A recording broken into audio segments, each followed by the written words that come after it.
Hi there guys, welcome back to the channel. I'm Jake and you're here for another, well, normally it's reaction, but this is a new one. So this is actually going to be a review. So I'm just trying to see how this goes because I basically spoke to my friend Perry. I also spoke to my partner. I also spoke to I actually just happened to speak to my cousin yesterday who has no idea about this stuff. Don't even know if he's subscribed. But I spoke to him and he mentioned about reviews. Now I'm interested in reviews. I do listen to them. But again, ultimately for me, it's that I listen to reviews. That doesn't change my opinion on things. But it's something that I have thought about maybe expanding to this channel. So depending on how, obviously the reviews are going, how they're going. The reactions are going, how they're going. Depending on how these reviews go, I might do it more often with the ones that I go to see in the cinema. If it's more of a thing that's it's like the pop it that people like it, then I'll then start reviewing more films at the cinema. I'll go see more films. You'll make me, or I'll start reviewing films in which I just happen to watch. That's like old films. I say old films, things previous to getting released in the cinema. You know, as in this year. You get what I mean. Anyway, so that's good. So what I have done today is that I'm doing a review for Guardians of the Galaxy Volume 3. Now, what I'm going to do, I'm going to start with a spoiler segment, and then I'm then going to do... I'm going to do a spoiler-free segment, sorry. I'm going to just do an opening bit, just to talk about the film a little bit without doing any spoilers, and then I'm then going to move on to a very spoilery section. So I'll let it know when I am moving on to that bit. Obviously, and I'll try my best to not spoil anything before then. But I'll go ahead and start with this non-spoiler review so far. And as for the film itself, I loved it. I absolutely adored it. I love these characters. I think we all do. I think all those people that appreciate these characters that these actors created, and James Gunn helps steer and create himself actually, but also steer them in the direction he wants to.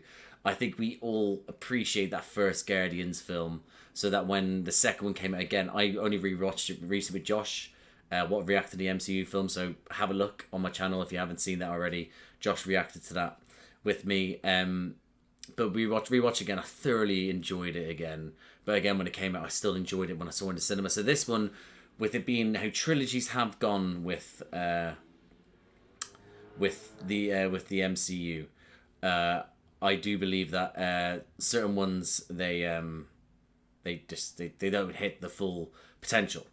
I think that certain ones finish strong or they then dip off. Now, for example, Iron Man 3 started so strong, dip off a wee bit, but I still enjoyed it. Captain America trilogy, spectacular trilogy. Started off slow, got better once the Russos came in. Thor trilogy, we're not on about Love and Thunder, but the trilogy, and then Ragnarok just blew everyone's mind. Ant-Man started strong, petered off, and I still enjoy these films for what they are. Whereas with this, it's with Guardians, for me personally, but there again, no spoilers, it's that it was consistent, and I have to admit, this film personally for me is definitely, I think, no, you know what? Because I would definitely put Guardians 1 in my top 10. Now, whether that, I think it does. I think it for me personally, it's top 10. Top 10 MCU. Definitely a contender for the best MCU trilogy. Definitely. It's for me, I think it didn't have the lackluster of Captain America 1, so it's better than Captain America. Even though Winter Soldier for me, it's once again, so as a trilogy. And again, same thing with Spider-Man Homecoming. Like, great.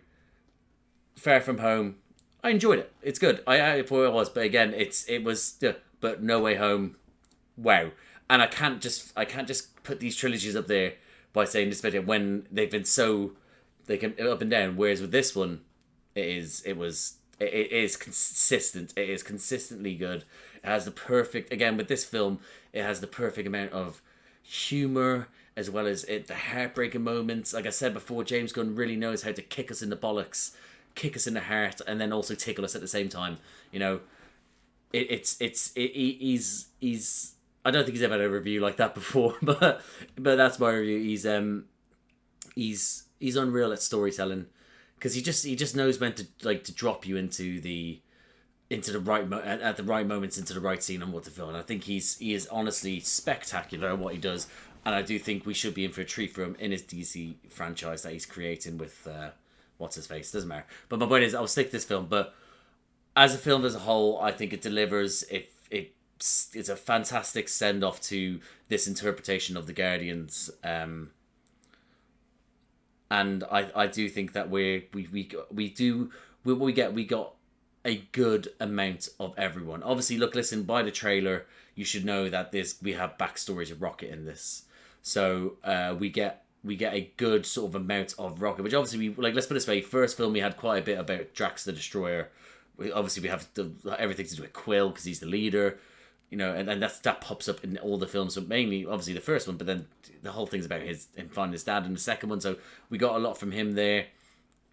We have what we have with Groot. Look, listen, baby Groot, teen Groot, lanky Groot. Now we have chunky Groot. You know, we've got we've had aspects of this story, and you know, and it's been told. Whereas Rocket, it was missing, and I feel like it really delivered on giving him his story, but then also establishing where Quill is now, the post Gamora, and then where Gamora is now that she's like in a world in which she doesn't recognize anymore because she's now in the future.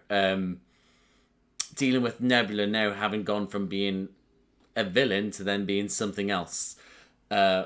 Mantis and Drax just being Mantis Drax. You know, they're separate people, but obviously it gives every character, especially the ones that haven't had a story yet, that gives them more of a light, but then it gives other characters to shine.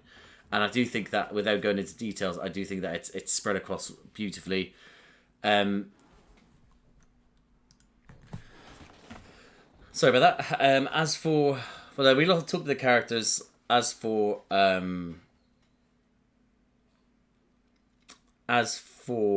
villain, without going into too much, we see obviously we see that we have what is portrayed as the villain in it. Obviously, we have the High Evolutionary, played by Chukwudi Iwuji, I believe, unless I just massacred his name, I do apologize.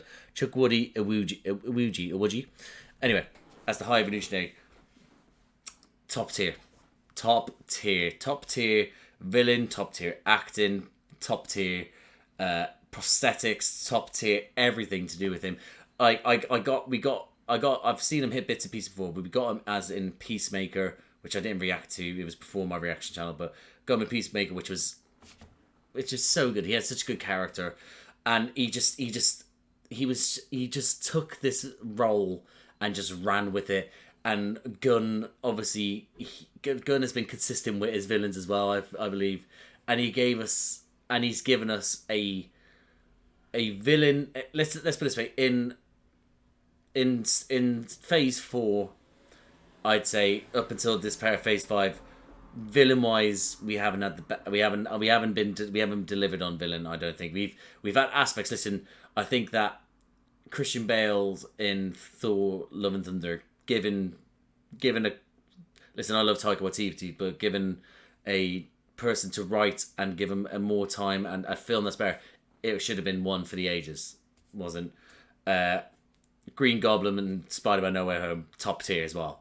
But my point is that we've been lackluster in these sort of villains, and I feel like Gunn has given us one that is just it's a different villain from the other ones, which I'll go further into in my thing. But he was top tier. That's all I can say with that. And as for film wise, I where I actually believe it ranks in the MCU, for me, like I said, it's top 10. It's top 10. Has to be. I think we have been. I think people will look back on these Guardians films more now that we've had this version at the helm, with James Gunn at the helm, with these actors and these characters. Now that we know, and throughout, if people are saying that's a spoiler, it's been advertised. This is their, as a group, their last ride. It's all they've been talking about. Like, yeah.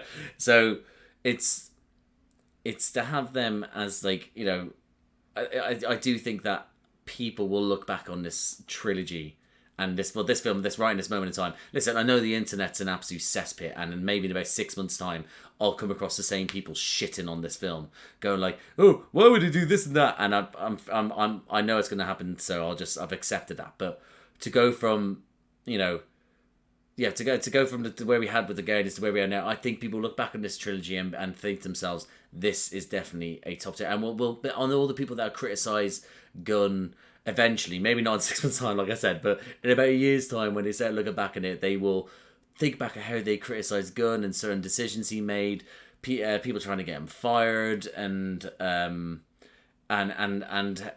the second. I know people think the first film's fantastic because it was fantastic. It is, still is, and then the second film, people think that some people think it dips, and it's like it's still consistently what the story in which you wanted to tell. It's when you, that's what they need to do. I think they're starting to learn is that they need to give these trilogies to people with an idea, with a through line, rather than just get different actors for each one, because it hasn't worked out. You need to be able to give them a through line, say you have 3 films from here to here, and obviously not going to do that because you have to see how these films work out in the first place, but it's from here to here, start working this out, work out these characters, how you want to portray them, get them into the actual room with the writers and be helping write them. And I think that it will turn into something as spectacular as this trilogy that James Gunn has done. So if you've gone through this spoiler-free review, and I haven't expressed it enough to go see this film, go see this bloody film.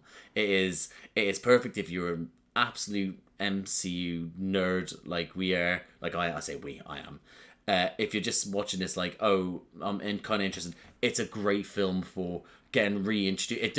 It sort of explains real quick about certain things that you might have missed, and then you just can enjoy the film for what it is, because it explains itself. It is something that you know what I was about to say is probably a bit spoiler, so I won't. What I'm going to do is leave it at this spoiler-free review and say that go watch this bloody film, please. Okay, so I'm just going to give it a little bit of time. Let me just have a sip of water before I go into the spoiler one.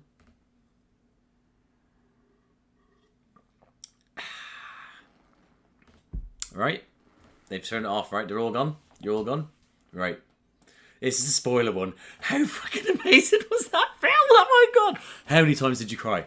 Oh my Christ. I'm talking any scene to do with Baby Rocket. Any scene to do with Baby Rocket. Now, listen, this is gonna be such an unhinged review because I don't know how I'm gonna structure them. I don't know what to do. I've put down little bits of notes here which I'm gonna try and follow.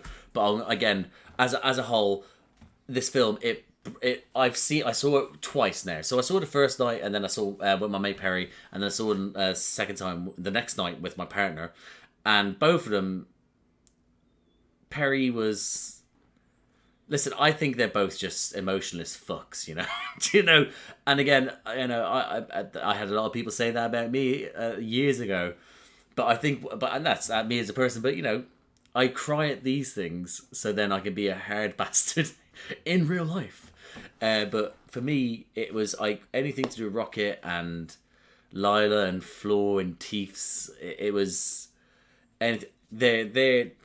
Listen, I knew I was gonna again like get a punch in the heart whenever it came to this, and I expected to lose the Guardians, or at least a couple of them. But I knew that we were going to get a Rocket backstory as well, and I knew that was going to be like a punch in the heart as well. And it really was. It really, really was. I'm talking, I'd say, when that open bit when Lila's talked to him, and he's just, as Baby Rocket just says, hurts. Cried both times. Then obviously them just sort of like talking about like how he's going to build ships for his friends. Bam. Broke it again. Then obviously when Lila comes out and they hug, starts to cry. Then obviously Lila gets shot by the High Evolutionary. Bam. Starts crying again. He's there weeping, crying again. I can't go over it. I'm literally there, tears streaming down my face, like.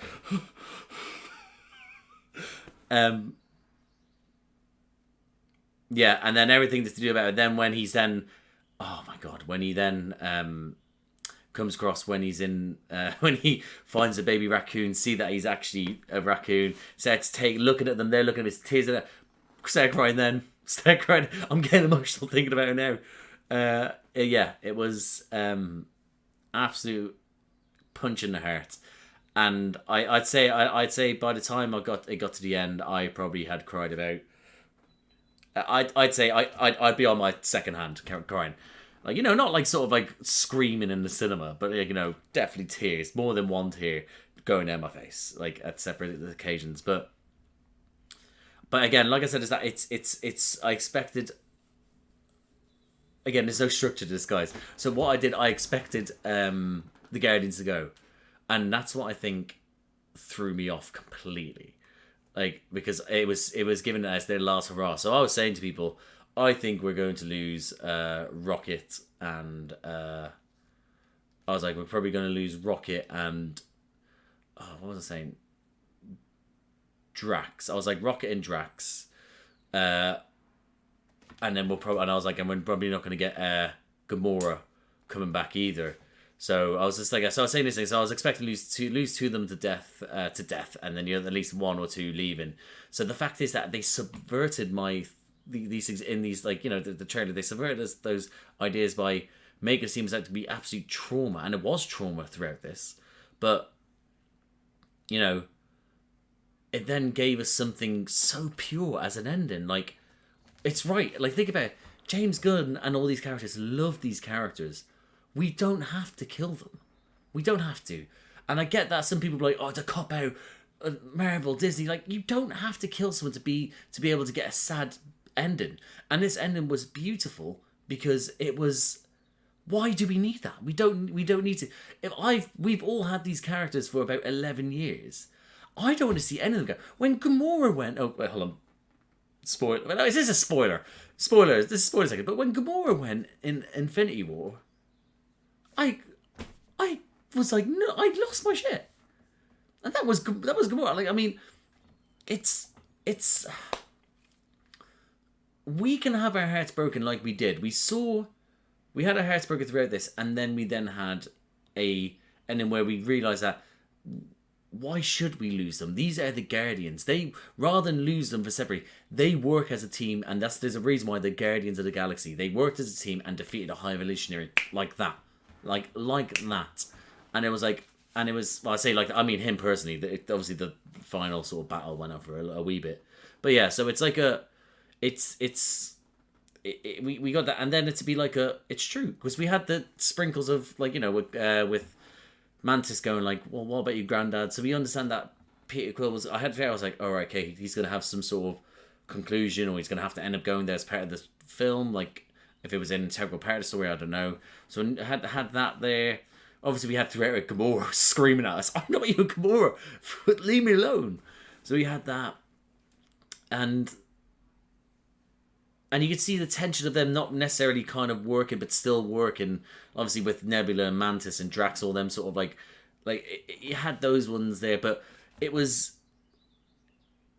It was more of a satisfaction to have them to be together and being like, right, okay, I love you guys, but I need to go do this myself. Mantis needs to find her. Drax obviously wanted to go, but then he's needed. I think that it was, and the end alone with the music number. Well, I think I'll get into another point, but I honestly I thought I was going to be heartbroken because of the ending. However, I was heartbroken because of the story, but I was crying I had tears going over with happiness by the end, because it was like they deserve this happiness.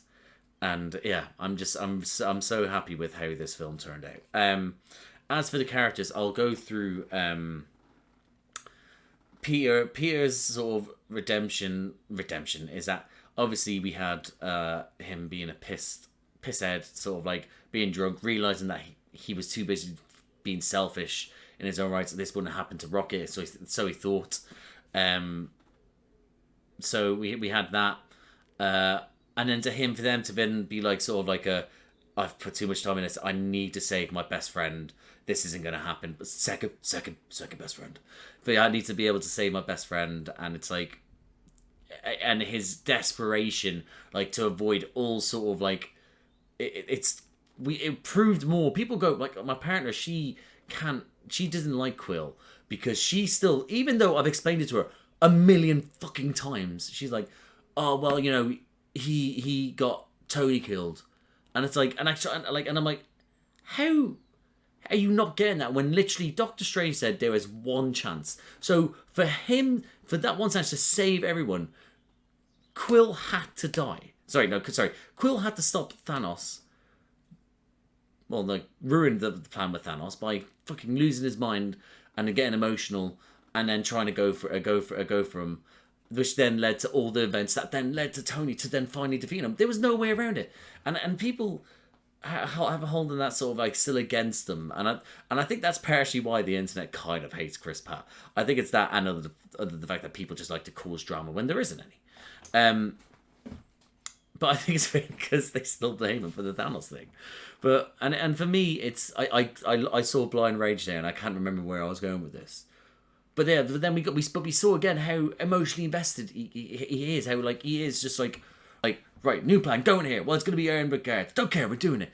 We're going here, but you know it's a trap. Don't care, it's not a trap when it's a trap. When we know it's a trap, it's a trap. Face off, bro. And it's like he's emotionally he plans it as he goes, and it's like, let's just do it.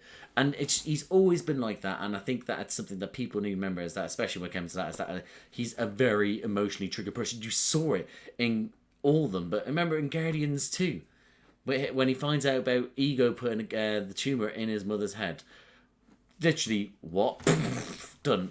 He's an emotional, and I like that we gave him that little moment as well in the sort of like in the elevator when he's like, you know, and then I end up having to ruin it with Thanos and got everyone dusted for a bit, but you know, that's some Infinity Stone shit, I don't know. And it's like, all right, we had a little bit, just to reference it, that he recognised that. It's like oh well, we're here now. So, but yeah, but then to have him do that and then go through to the end of the earth, to then also then sacrificing himself for his fucking iPod, Zune, or whatever, I think it was a Zune, wasn't it? At the end, obviously then almost on, and then realising that, you know, he needs to stop running and finally go back to where it all started. And then now having, again, I keep on wanting to say spoiler, but this is the spoiler section. But then to have him now as a on Earth with his grandpa, with his granddad, it's like, all right, cool, where are we going to now go with this sort of story? So we've had him now as leader of the Guardians, so what's the legendary Star-Lord going to be doing on Earth? Is he going to try and make himself the leader of the Avengers? Who knows? I like the idea of him trying to tussle for that spot with Doctor Strange. Oh, I say Doctor Strange, I mean, I don't know who would try and consider himself as the leader. I mean, maybe would Captain America now, the new Captain America, be, you know, looking to take up that mantle? Let's have to see. We'll see. But I am excited to see where we go with him. Gamora as well. I'm glad that we didn't get a. Oh my god, I've swooned all over you now. Like, you know, I'm back. Let's make it for lost time. I'm glad we got a hard exterior again. Her with the Ravagers is a great shout. That's a great shout. It makes sense. Well, after Star-Lord, after Thanos, and she hasn't gone through the development with these characters, where is she going to end up? She's going to be with, like they said to her, you wanted a family, and now you got your family. It's with them when it should be with the Ravagers, but it should be with us. So it makes sense that she would go to somewhere where things would be considered family, and they still would need her needs as one of the deadliest warriors of the galaxy. So, but having her being the hard nut she is, to then slowly get broke down, see the ends of the earth that these people will go through, and then also to not only go through for themselves, but they understand the injustices of everything, and rather than cut tail and run away, like that some of them wanted to do in the first film, we now have them all being like I am running it out. We're going to try and save the galaxy again, you know. So I do think I do think that we are in. We did get that sort of a nice sort of in between where it was like, as she realised, wow, they're really sort of putting the next in line for this raccoon.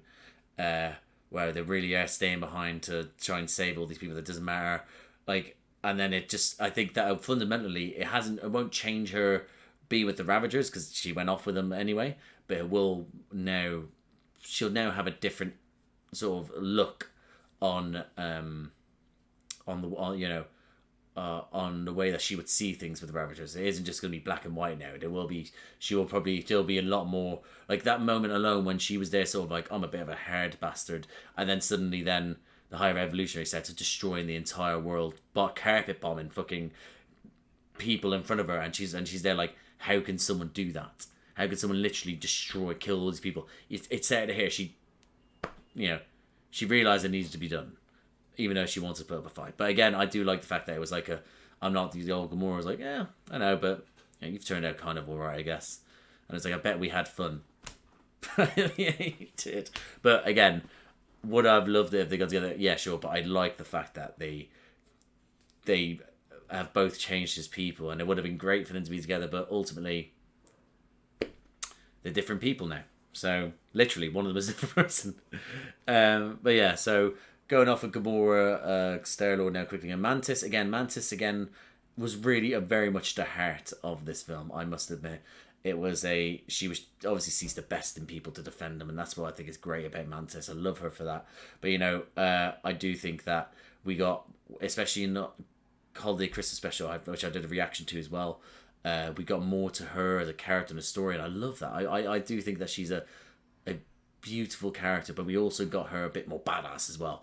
And I like the fact that we got, again, moments where she was fighting them, but again, we got more to her powers. Her having to control those fucking creatures that I've forgotten the name of, just as I've then got to say them, and then being able to be like, I can control these things now. But to sort of, again, her and Drax together, they just bounced off each other so well, and I really did enjoy that. I really did. I do think that I do kind of agree that she did, like, before I get towards her decision at the end, but she just slots in well to be the sort of the comedic value joke, but then also she did very well this one to be able to stand up for herself. We got more of a Mantis sort of not being like, the scapegoat, the one that people would just like sort of, I'll direct this to you, because she would stand up for herself and other people. So I did think she was I did appreciate that for that about it. And then like her going with Nebula as well. Again, they care for each other, but again, it's almost, they were a lot more kind of like a Gamora and Nebula should have been a bit more like a sister sort of argument, but still caring for each other. And then her decision at the end also to be like, I love you guys, but I did everything what Ego wanted since I was a kid, and now I did everything the Guardians wanted. I need to be able to be my own person. And it's right, like her wandering the galaxy with her 3 creatures, which is great, by the way. Love that. I would like it if we got maybe not a spin-off, but maybe a one episode where it just, or maybe like a, yeah, like they did the I Am Groot series of 5-6 minutes, something like that, or maybe just a little update on what she might do exploring the galaxy together. I don't know, I think that would be a nice little like touch for Mantis. But again, I'll miss her. Drax. Now at one point, and he's still quite up. Drax was my favorite character because he was badass, but he also was just so funny, and I love Dave Bautista. Now I love the fact that we got more of him in the first films, and like obviously to do his wife and his daughter, like losing them is what was his spearhead, but then we got a Drax that was hilarious. I fucking love him. But then this one is that he was still doing his dumb, stupid things, which made me laugh. But then, and then I was like, well, I'm starting to feel like everyone's getting their sort of like direction of where they're going. And I was like, where are we going with Drax here? And again, he was doing like him with the whole, him just like, oh, we pretend to be fake angry again. It's a Mantis, you asshole. I was cracking up at that. And just him just doing his little bits with the chair, not being able to sort of like sit up, like sort of like not being able to lie down.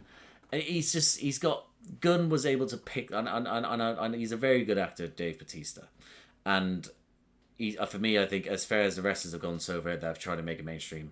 And he has made it mainstream. I think that his levels, like we got John Cena, unbelievably good in Peacemaker, but Dave Bautista has given it to me on many more levels so far, and so far he's been unreal.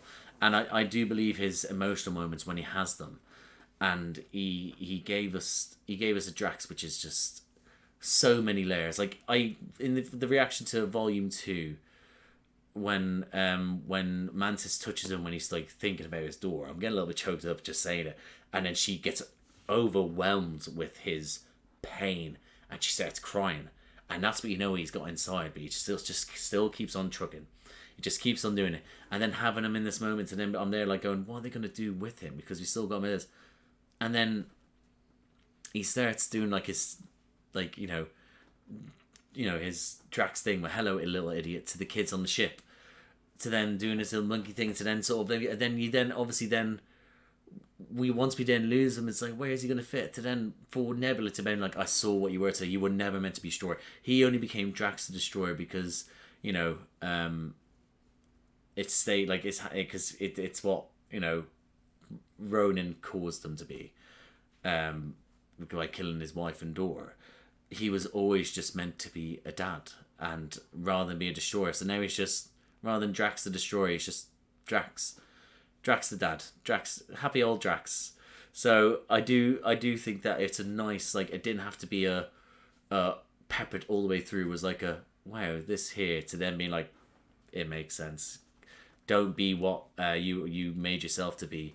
Decide now to be something that you want to be, which is to be a dad and a father figure to these new little kids, and then just be someone for this whole new civilization that you're creating for them to look up to. So I do think, we've got a lovely little send off for him there. Trying to think about, but again, listen, Rocket's. Moving on to Rocket, who, again, I love the fact that we got his story, and it played out so much. It wasn't like, because ultimately for him is that he got he got taken out within the first 10 minutes of the film, and then we just had flashbacks. So him, like, to understand why he's, like, how he doesn't talk about anything that's happened in the past, why it's affected him so much. He was born into pain, and that's all he's felt since. Is that he's then found something that he believed in with these people, and he was gonna do that, and then it was just all taken away from him, and it's just it makes you understand of why he became how he did. But then it also shows he has always had that softer center, and to have those friends and have them snatched away from him, and it's I can't go because I already talked about him quite a bit at start, but his arc, especially in this film, because it's not even an arc, it's just the finishing of the arc, because we already see that he's a nice guy. Towards the end of the second film, we're like, Rocket, you're still a bit of a dick, but, at least you're admitting it's wrong. He's starting to realise that he doesn't have to be this way, to then being someone that actually, there's a reason behind it. I mean, without rambling too much, I think that where we're left with him is that he needs to be the Guardian now, because he's gonna guard everyone around him that he cares about, because he wasn't able to do it to his friends years ago, and it's just it was heartbreaking, and I think that I'm not gonna ever watch that film without crying at everything that with baby Rocket and his reaction to everything, especially coming out of the wee coma that they put him in. But like, even that moment when he hears a High Evolutionary's voice for the first time since, he said, like, you could see the pure fear in his eyes. But again, he didn't stop him from running straight into battle to try and save his friends and everyone on that ship. So, and then to end with him lead as the new leader of the Guardians, even when he's there, like, when he's sitting there, I was like, what? Like, near tears. The group's over, we're finished. I was like, no, Guardians are more than us. It made it clear, it's Guardians more than us. The Guardians need, the galaxy needs its Guardians. It just doesn't have to always be these same people, and like, you need to be able to be the one that spearheads it. And again, I thought he was going, because everyone kept saying Bradley Cooper wants out, and I'm like, why would Bradley Cooper want out? It's a great payday. It's a great character. He puts in a lot of effort when he has to do the voice work, but then he just comes in, does his lines, and then he fucks off. Like, it doesn't make sense. Like, obviously, if the story needed it to be that he dies, of course he would go with it. He gets it, but ultimately, but then people started tricking me into it. I'm like, oh, actually, maybe Rocket might go. And then obviously with the trailers, you're like, oh shit, he actually might go. But for him to now be in charge of the New Guardians, it's lovely stuff. Lovely stuff. Moving on now to Groot. I thought Groot was great. Like his little moments where obviously, I expected him to take on Adam at the start, Adam Warlock a little bit more. We got a bit better, and then he was he was literally just a head running around, having his little moments there, especially with the guns inside him, taking out. That moment was fucking sick. And then obviously then when they had the hallway scene, which I'll get onto later, he had his cool bits there. I love the fact that, because at the end when it came to him finally saying, I love you guys, I was a bit sort of like, what? And then I was there thinking to myself, is that meant to be for us as the audience? We're finally hearing that. First time around, at the moment I was like, "Whoa, we're just gonna drop that," and then it hit me resonate. I was like, as the audience, we're finally understanding him. That's why none of the others reacted to it. They were like, "Yeah, I get it. Yeah." So us finally hearing him saying, "I love you," it is. I'm fairly certain I saw that. I think I saw James Gunn confirm that it's that we're finally hearing it. He still, to everyone else, would have said, "I am Groot." So, but to have him, yeah, he was again. He did what he had to do at the times. But again, it's a character that can be explored further, but it doesn't need to right now. So he did the bits that he needed to do. I think obviously him growing to the size of like there was it when he wanted to scare the people off, we were throwing rocks at them. That was good, and and again they had their moments, but again at the end as well with the other Guardians, the other new Guardians, he's an absolute fucking beast now. You thought Chonky Groot was like huge. Wow. I did not expect him to get that big. That's great stuff. I love that. Love to have him back just to turn up randomly in future films, But we'll have to see where that goes, because they're going to be in different hands now. Yeah, so that's the main ones, and then obviously then Nebula. Okay, quick, because I've realised this is a very long. I've talked shite quite a bit. So Nebula, I think she's stole the show for me. I think Karen Gillan did such a good job with Nebula, like just a portrayal of her, all that prosthetics, all that makeup.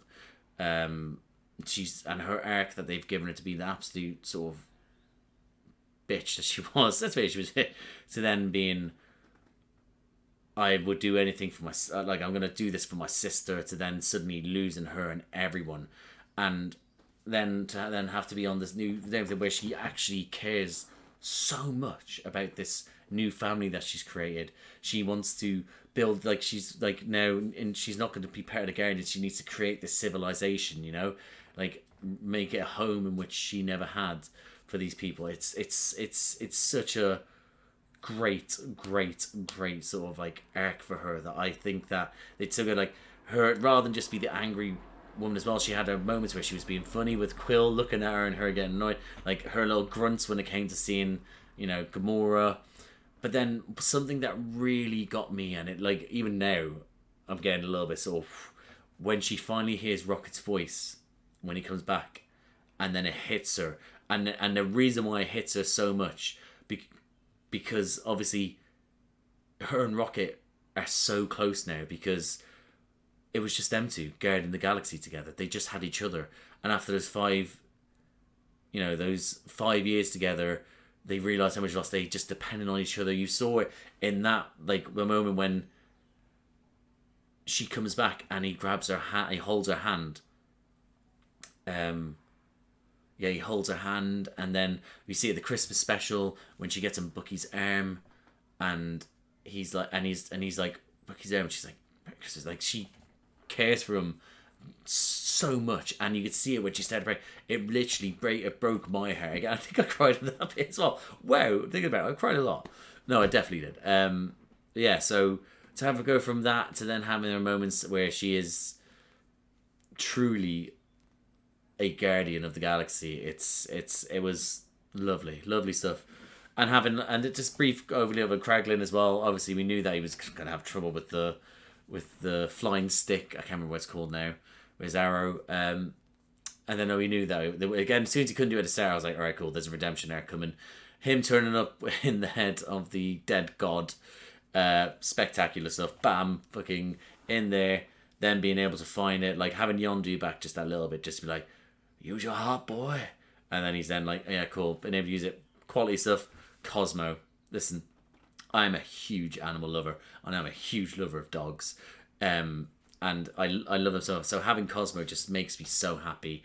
The whole concept that it's literally, because James Gunn obviously during I think the filming for this lost his dog, so probably the character of Cosmo is quite close to his heart because it's a dog, and he's put a lot of love into it. So ultimately, Cosmo's story was that it's a very brave, like she's a very brave dog, but ultimately she's a very good dog, and that's what it was.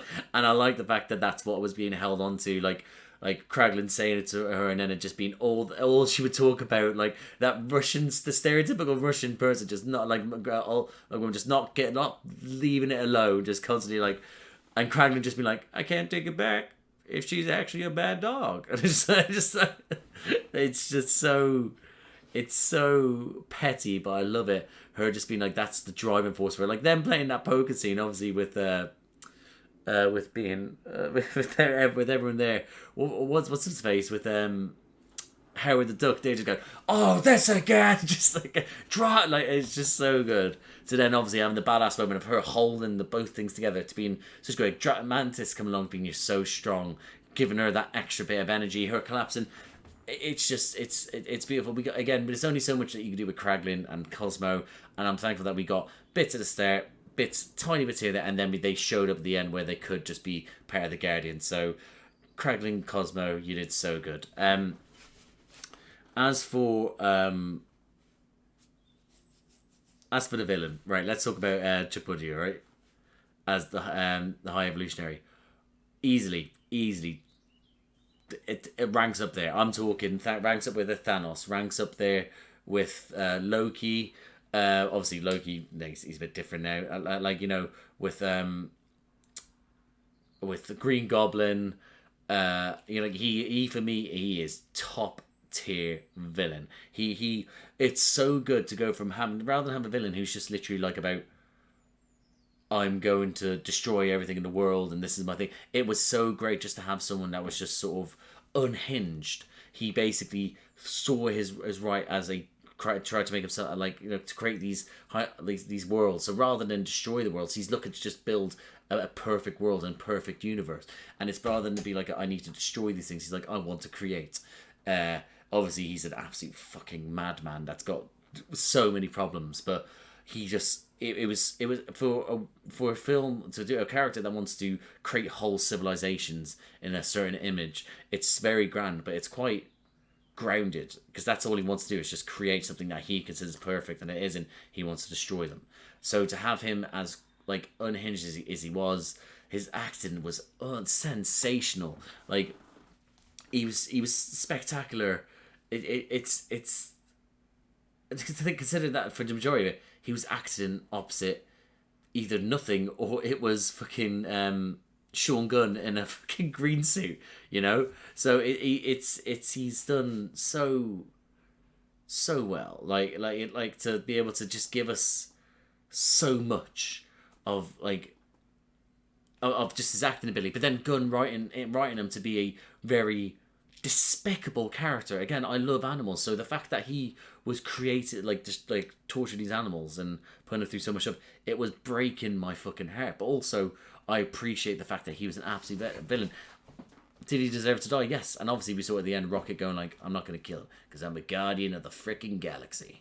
And it's like, you know, it makes sense, but he did deserve his ending and more. So, but it says a lot that they've been able to, throughout that movie, I'm there like in awe of how good. Even that bit when I was like, when like one of my favorite lines from it, when it was like, when your woman is telling them to stop from they need to stop doing this attack because we're going to lose this and that. So she goes, for God's sake, and he's like, there is no God. That's why I decided to step in. What a fucking line. If a line sums him up as a villain, that there, I fucking adored it. And he did so well, massively written by Gunn, and then just having the thoughtfulness of his character. Obviously, if he thinks that he has these thought process that's just it's better than everyone else, and at points he kind of tricked me into thinking that maybe he does care, but realistically he doesn't. Like that moment when he was like sort of like when he told Rocket that he's not going to make it out, you know, and he was there like he would be able to work out about the protein like matter all this stuff, but he couldn't work that out. It was the delivery kind of reminded me of Game of Thrones spoilers, by the way. Game of Thrones spoilers. The kind of that when Cersei had the woman that had her go through the walking and shame. She's like, when she has her on the table and she's like, I'm ready to meet my God. I'm ready to die. And then Cersei's like, what? Today? Now? Oh, you're not going to die for a long time. It was like that. Something about that the delivery of him being like, how could you not wear?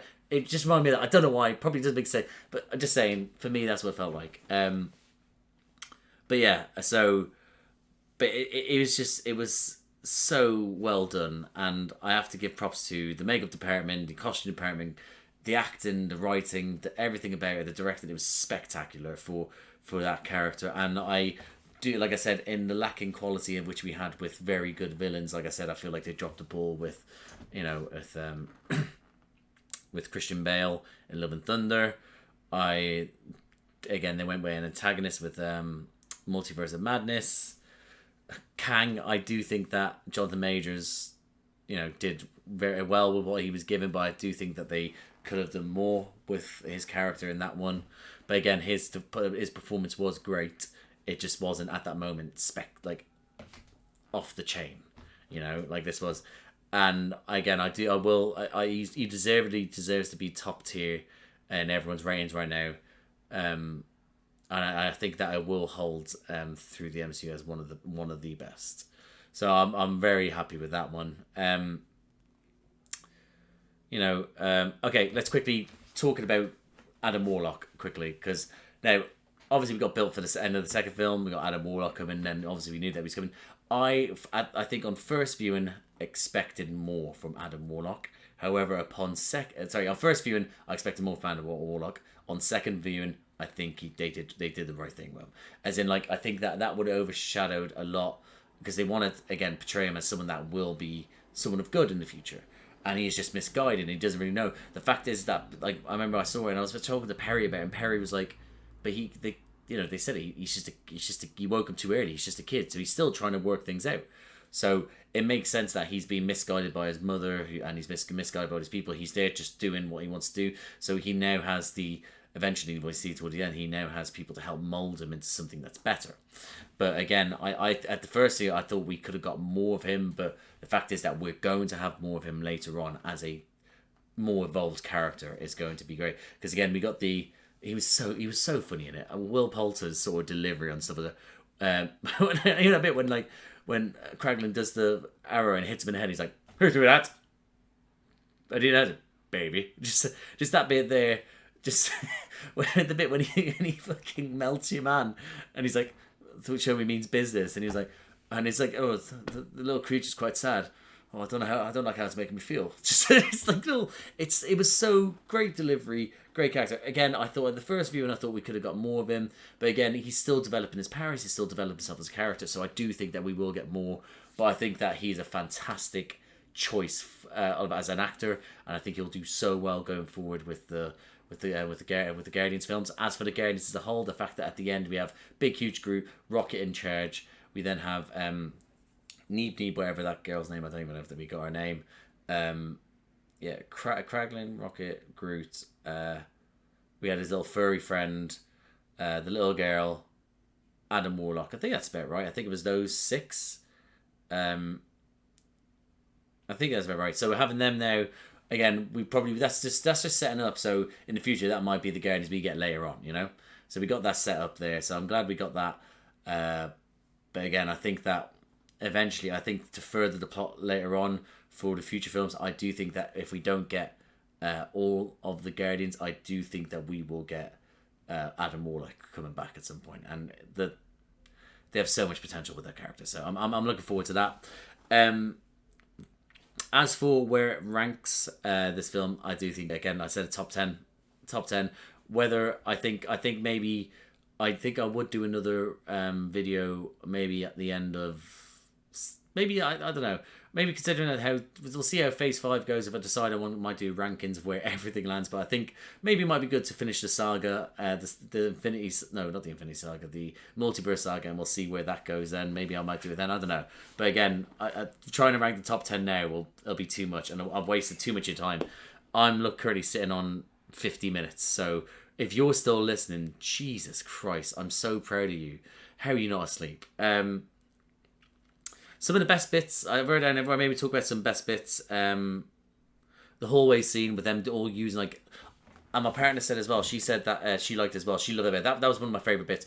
Gave us a hallway scene, and it was fucking amazing. And what was so good about it, obviously the movement was great, the direction was great, but what it was, they sort of helped move the other one along. So you started with Groot, and then he helped Rocket for a second, and then Rocket then moved on, and then he helped Quill, and then Quill came along, and then I think he then helped Drax. Then Drax came along, and then he helped Quill, and then Quill came along, helped Nebula. Then Nebula came along, and then helped Gamora, and then they just sort of, and it was like a great. Obviously, it wasn't like a one shot. It definitely wasn't a one shot, but it just sort of like adapted so much. We got about a minute and a half to 2 minutes of them just doing absolutely badass stuff, being the epitome of what the Guardians are, working together as a team, and it was so good. It was amazing, that scene. Trying to think of other best bits that I enjoyed. Again, although it made me cry, I did enjoy the rocket scenes. I'm not gonna lie, the baby rocket scenes. It's so sad, but when something makes you like ache, it can't be all that bad, So I have to admit, I did enjoy those scenes. The opening with Adam Warlock being like taking them all on and having to just sort of like be stabbed in the back, the only way to stop him again I thought that opening was fantastic. I do think the opening with Rocket singing with Creep, so good. I think those are some of the best bits. I have to talk about other bits that I really enjoyed. I'm trying to quickly forward it in my head. Having Nathan Fillion come along as like those guards, that bit when he was like, yeah, I got one of those, And he just has that moment staring at me. He's like, he really annoys me. I did enjoy that bit as well. Trying to think of it going through the destinations where they were going. Adam Warlock again, interrogating that person and absolutely destroying them. That's great. And I do think. The scene with the High Evolution when obviously Rocket rips his face off, that's great. And then the end scene with all them showing at the end, rather than it just being them being separated, them all working together to take out the High Evolutionary so cleanly. It was so good. Again, it wasn't like that's what I loved about the film as well. It wasn't like oh right, cool, let's all work really hard together to then defeat this foe eventually. It was like we need to take on all these other foes and all these obstacles, and ultimately when we get to him, we work as a team. Fucking done and dusted. So but I did love that bit as well. I have to admit, we know when like Quill, obviously we think Quill's gonna die. Again, I was like, in my head I was like, Adam Warlock's coming to this. I was like, there's no way, right? We know we can fly through space, so he's coming for this. If he leaves him to die, he's not in this Guardians, is he? And then obviously then he comes and gets some great stuff. But I have to admit, people were there sort of in the cinema, probably they're like shocked, like no. But as soon as I see the finger, like I literally laughed so loudly. Oh, it was so silly. But anything to do with Cosmo, it makes me happy as well. Best bits, I think. I think that the music again. So that's some of the best bits. Do I think they think could have been better?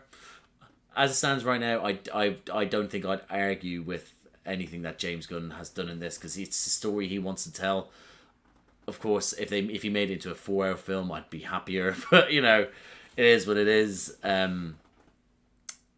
So I don't think, but I do think that what has been created with his vision, obviously with Feige, obviously trying to help us about. Oh shit! We got the first fuck. We got our first swear word in the MCU. What do we? Well, open the fucking door. We got that. I thought they might save it for Deadpool, but we didn't. And I kind of like the fact that, again, apparently I think I read somewhere that was unscripted. It was improvised, which is great if it is. But we got our first fuck of the MCU, and I got this idea that James Gunn's like, listen, Kevin, Feige-nator, listen, I kind of want to put a fuck in here. Just let me see what you think. Can we get away with it? And then Feige probably just be like, yeah, right. I don't know. I imagine I would have to go through a lot of like people okaying it. But ultimately, they must think if we get this in now, when we start bringing more swearing in, when it comes to the other MCU, it won't be as bad, you know. And I have been noticing that they have been like putting a few more swear words in, you know. So I'm yeah. So I am yeah. That was one of my favorite bits. But as for yeah, I think James Gunn had created this in the image that he wanted to. Feige obviously said like, yeah, cool, run with it, and they trusted him. And if I believe that this is the best option in which he could tell the story, then I believe that is, and I don't think that I would change anything about this. Maybe as soon as I finish doing this film, and I might then be like, oh shit, well maybe this, but I personally think that as it stands, I think I would keep it as it is. It's so good. Music choices that James Gunn, obviously we all know that he loves his music, but you know, I think that his choice of music, like his choice for No Sleep to Brooklyn, but having the Beast Boys, what a fucking tune for that, great tune. But I do think that he brought in songs that I knew, which is great, and then he brought in songs that I didn't know, and that's what I loved about it, because the first film, again, had a lot of songs I knew, some I didn't. And the second film, for example, that's that scene with the arrow going through with Yondu, and it's going to come a little bit closer, you're my kind of man, so big and so strong. That song, again, didn't know that. For me, I fucking love that song now. And you know, people like put some songs on. I'll do like a little bit of playlist or search them, and I'm going, that eventually makes its way on. Love it so much, and I feel like that. Now that I've seen it twice, I've appreciated the music in which he's used in each of the scenes. I think it all fit in so well. And I do think now that after that I've seen it now, I'll be able to now sit down, listen to, or don't have to sit down, listen to, but able to appreciate the playlist in which is on a Spotify that he created. And I think I am looking. I will appreciate a lot more, and I'll find songs in there that that from just watch the film and listen to it, they will then become songs that I really like. Because I associate with these certain characters or scenes of this film. So, but yeah, I think that overall, because I do realise I have been talking for nearly an hour, so and I said I didn't think it was going to be this long. So yeah, yeah, but and here's the thing, I've got no one to bounce off of, so it's just me talking pure shit. But yeah, so overall, this is so fair. I think phase 4 and 5, I'd say this just finished behind No Way Home for me. Yeah, just by smidge. No Way Home is, and who knows, in the next bit of time, I'd be like, you know what, it might change. But again, it for me, it subverted all, like I said to Sarah, subverted everything I thought it was going to be, and still surprised me with a happier ending. Like, again, I'll quickly just say it, that final scene where it's showing them all going off doing their thing. Drax, again, I almost forgot about it, them going off doing their thing. Drax going off saying, like, you know, Drax saying goodbye to us, or him finally dancing and actually loving it, playing with the kids. Mantis with the dark days are over now, the dark day. That song, again, it's a different vibe, because even though it's pure sad, it is sad moments. They've created something beautiful and a lovely ending. Rocket and Groot doing their dancing together, like Quill going back to his finest granddad. It was just what a way to end, you know. The Guardians, just them being happy, and for us to be happy, because ultimately we didn't lose anyone, and that's the main thing. I think that I walked out of that theatre still red-eyed, but I was there like, I was content, and that's and I think but what a final couple of minutes that was. I have to admit, James Gunn, I love you. Everyone that's in Pair of Guardians, I love you. Anyway, I will leave it there, guys, because, you know, talking shit again. But I'm going to leave it there. So, so this is my first review, guys, of a film. I might keep it going. I might do other reviews for other films, again, that are released in cinema, ones that are that are released online. Some of them maybe ones that have been out ages, and I just thought, oh, I'll do a review on that. So maybe I might do it. I don't know. I'm going to try and gauge it, see how it goes. Might not just judge on this one. Might do it for future ones, but we'll have to see. But yeah, so I hope you enjoyed this review. If you liked the review, please like the video, comment down below what was your favourite part of this film when it came out. That was when it came out. See, I went back into how I would normally talk if I did a reaction. What was your favourite part of this film? What did you like about it? What didn't you like about it? Do you think there could have been something that you would have changed yourself? What do you think of Rocket's story? Like, how many times did you cry? Comment down below. Let me know in everything. If you like these types of videos, guys, like reviews and reactions, please subscribe to the channel. There's a bunch of there's only going to be this one video for the review, but there's just a bunch of other reactions and reviews to this channel. I do reactions to other things by myself. I do reactions to the MCU films with my mate Josh, who hadn't seen them. We haven't got, well, it's been a while since, no, I have to do another video. We caught up, so I have to do a recording.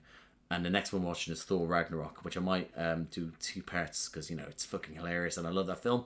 And I think he will as well. But again, if you fancy, have a look around. And I also do reactions to Doctor Who, the new Who, with my little brother who hadn't seen them. We're currently on season 2 with David Tennant. But if that takes you fancy, have a look around, guys. That'd be great. But yeah, subscribe to the channell. Other than that, guys, I'll see you out there.